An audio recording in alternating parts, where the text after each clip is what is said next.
Bonjour à tous mes chers creepers, j'espère que vous avez la forme. Aujourd'hui, je vous réserve une vidéo un petit peu imprévue. En effet, je l'ai écrite dans la nuit du 3 septembre. Elle est directement liée à la quête de l'étranger. J'espère donc qu'elle va vous plaire. Je fais une toute petite aparté pour remercier Poisson Lanterne Creepypasta, toujours fidèle au poste, et Eri Stories, qui est toute nouvelle dans le monde de la creepy. Allez, je pense que j'ai tout dit. Vous êtes prêts ? C'est parti. J'ai fait des tas de choses dans ma vie. Et je regrette au moins la moitié. Mais ce que je regrette le plus à ce jour, c'est d'avoir essayé ce rituel. Il y a 2 jours, j'ai trouvé une petite boutique ésotérique dans ma ville. Jusque-là, rien d'anormal. Sauf que je la connais plutôt bien, ma ville. Et je savais pertinemment que ce magasin n'était pas à sa place. Pourtant, il m'était impossible de me souvenir de ce qu'il y avait avant. Une maison, une épicerie. Vous savez, je suis ce qu'on pourrait qualifier de sceptique. Donc il devait forcément y avoir une raison rationnelle à mon problème. J'ai passé la nuit à me questionner. Pourquoi ce magasin me hantait autant ? Après tout, des magasins qui ouvrent et qui ferment, il y en a tous les jours, mais rien à faire. Cela m'obsédait complètement. Le lendemain, bien décidé à voir le fin mot de l'histoire, je me suis rendu devant cette enseigne mystérieuse. J'ai même cherché sur Google, voir si des résultats en ressortaient. Et à ma grande surprise, c'était le cas. La boutique se nommait La Cité Perdue. Elle était d'ailleurs extrêmement bien notée dans les avis du moteur de recherche. Cependant, quand je suis allé voir de plus près ce que les gens laissaient comme avis, j'étais entre l'incompréhension et le rire gêné. J'ai pu notamment y voir « Excellent vendeur ! J'ai pu trouver mon amulette en cristal de foudre à un prix tout à fait correct. » Jusque-là, je me disais que c'était tout simplement une boutique de plus, vendant des breloques en plastique à des amateurs de frissons. Mais la suite des commentaires m'a glacé le sang. Très contente. Toutefois, je n'ai pas trouvé d'humain frais la dernière fois. Ou encore... Bonjour. En lisant le grimoire d'Akron, j'ai créé une brèche interdimensionnelle dans mon salon. Avez-vous un article pour le faire disparaître ? Même si j'essayais de me persuader que rien de tout ça n'était vrai, le doute commençait à m'envahir. Je suis donc reparti sans même essayer d'y entrer. Comme pour me réconforter. J'ai tout de suite écrit à Samantha et Barry. Ce sont 2 de mes plus anciens amis. Ils ont toujours été d'excellents conseils. Si quelqu'un avait une explication pour tout ce qui se produisait, cela ne pouvait être que... Je les ai appelés.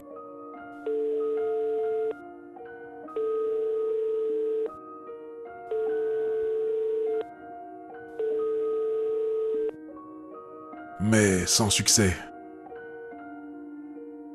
Suite à cela, je suis parti travailler. Je ne voulais surtout pas arriver en retard. Ma patronne est du genre méchante. Elle aime bien mettre des coups de pression pour nous faire avancer plus vite. Selon elle, nous ne sommes qu'un tas de fainéants. C'est sa façon à elle de nous motiver, paraît-il. Bref, ce jour-là, j'étais pile à l'heure. J'ai senti son regard sur moi. Mais je n'ai pas osé vérifier si c'était simplement mon imagination qui me jouait des tours, ou si elle me fixait vraiment. Je me suis donc installé dans cet énorme open space, prêt à vendre des contrats à des gens qui ne comprendront pas la moitié de mon charabia. J'ai soufflé un grand coup, et je me suis lancé dans l'arène. La fiche de mes arguments sous les yeux, j'étais prêt à vendre comme j'ai jamais vendu. Il me fallait au moins ça pour oublier mon obsession naissante pour la fameuse enseigne, La Cité Perdue. Une voix timide et fatiguée m'a alors tiré de mes pensées. « Allô ? Oui, bonjour monsieur Agorache. Je suis Éric Dampierre, votre conseiller Styx Télécom. »« Ah ! Je vais vous commander une demi-douzaine d'âmes innocentes ce mois-ci, s'il vous plaît. Attendez, vous avez dit âme ? Bien oui. Vous allez bien, jeune homme ? À ce moment, j'ai cru avoir complètement perdu la tête. Depuis quand mon entreprise s'appelait-elle Styx Telecom? Et puis, pourquoi la personne que j'avais en ligne me demandait des âmes fraîches? J'avais furieusement l'impression d'être dans un terrible cauchemar. Un de ceux desquels on ne peut pas se réveiller si facilement. Jeune homme, vous êtes toujours là ? Oui, pardon. Vous disiez une demi-douzaine d'âmes? Je vois. Cela vous sera livré dans les meilleurs délais. J'ai fini ma journée dans l'incompréhension la plus totale. Néanmoins, j'ai tout de même veillé à éviter soigneusement ma patronne.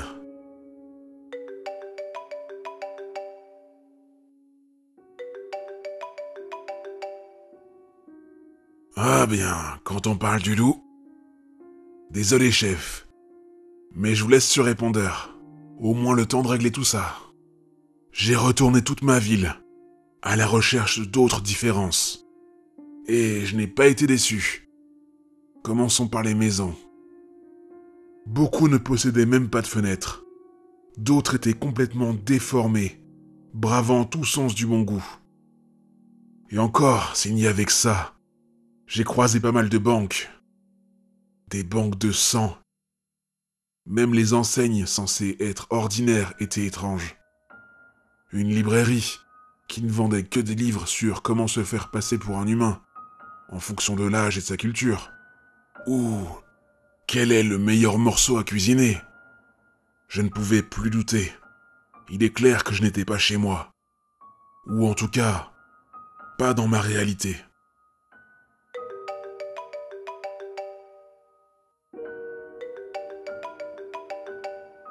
Encore ma responsable qui s'évertuait à m'appeler. En temps normal, elle me faisait déjà peur.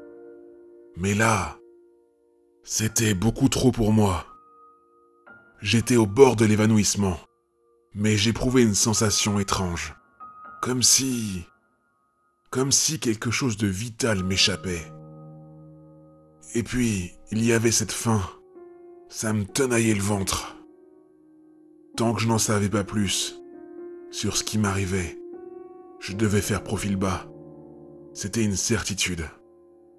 Pris d'un doute, j'ai rapidement regardé ce que contenait mon smartphone. Tout d'abord, les messages. Il n'y avait rien d'hors du commun. Néanmoins, je pouvais voir des échanges avec une femme qui ne me disait rien. Et pourtant, elle était notifiée d'un « Nymphéa, chérie ». J'ai lu tous nos échanges plusieurs fois. J'y ai vu énormément d'amour. Pourtant, je ne ressentais rien pour elle. C'est comme si je voyais la vie d'un autre.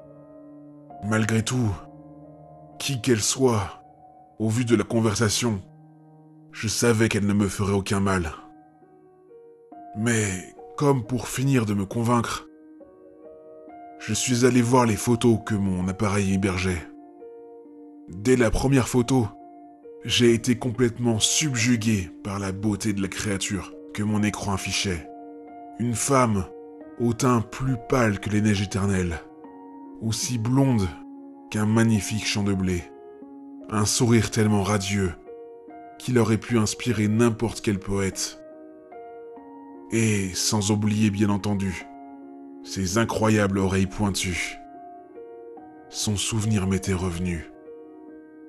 Nymphéa était une muse. Ma muse. Et j'en étais tombé amoureux. Il y a 850 ans de cela. Néanmoins, il est impossible pour un humain de vivre autant de temps. Alors, qu'est-ce que j'étais ? Je n'ai pas eu le temps de me tourmenter de questions bien longtemps. Car, à ce moment précis, mon téléphone sonna de nouveau.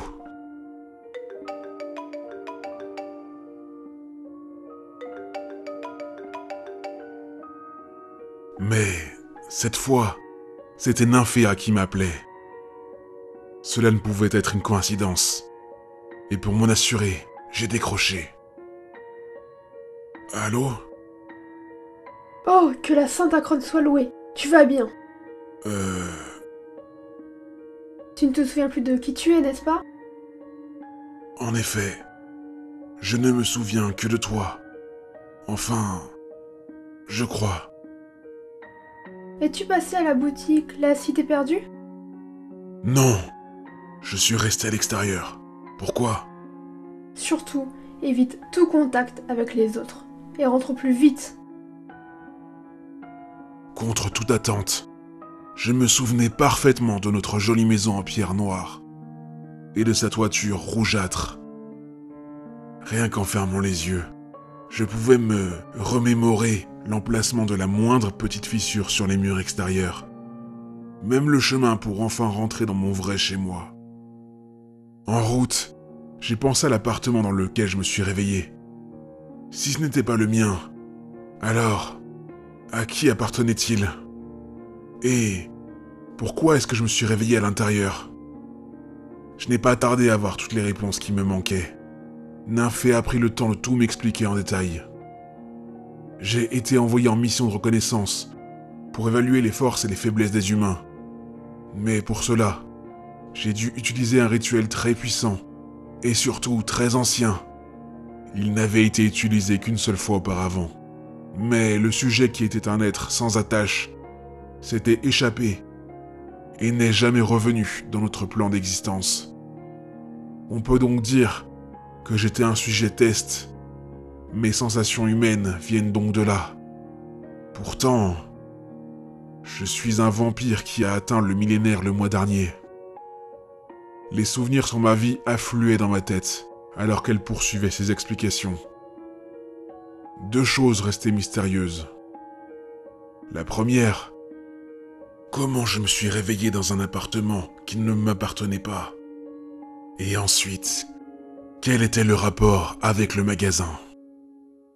L'appartement où tu t'es réveillé était juste le point de retour de la faille dimensionnelle que tu as empruntée. Il voulait que le retour te soit plus facile, pour être sûr que tu ne sois pas trop perturbé en revenant. On peut dire que c'est gagné, ouais. En ce qui concerne l'enseigne, ce sont eux, les détenteurs de tout notre savoir magique. Si tu y étais allé, dans ton état, ils t'auraient sans doute... Te fatigue pas, j'ai compris. Les heures qui ont suivi, nous les avons passées à discuter de ce que je dois faire, de ce que nous allons devenir, etc. Ma décision était claire et précise. Je dois prévenir les humains de ce qui les attend. Ils doivent être prêts quand la grande invasion débutera. Même si notre désaccord était profond, elle m'a tout de même aidé à emprunter un grimoire permettant d'ouvrir un portail dimensionnel.